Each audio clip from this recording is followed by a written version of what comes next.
ভুল মানুষকে ভালোবাসা কখনো সুখের হয় না, প্রাক্তন স্ত্রীকে খোঁচা অভিনেতার।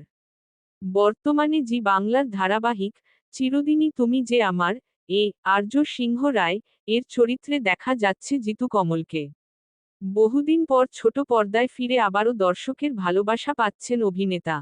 এই মেগা সিরিয়ালের গল্প অনুযায়ী নায়িকাকে ভালোবাসলেও মুখ ফুটে বলতে পারছেন না তিনি।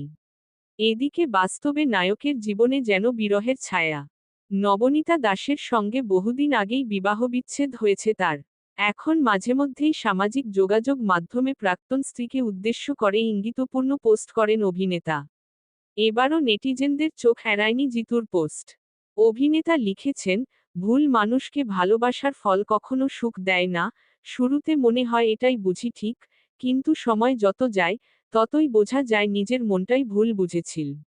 তারা দায়িত্ব নিতে জানে না, শুধু দায়িত্ব দিয়ে যায়। তোমার কষ্ট তাদের কাছে গল্প, আর তোমার চোখের জল শুধু দুর্বলতা। তিনি আরও লেখেন, তুমি ভেবেছিলে একদিন বদলে যাবে সব, তারা বুঝবে তুমি কি চেয়েছিলে।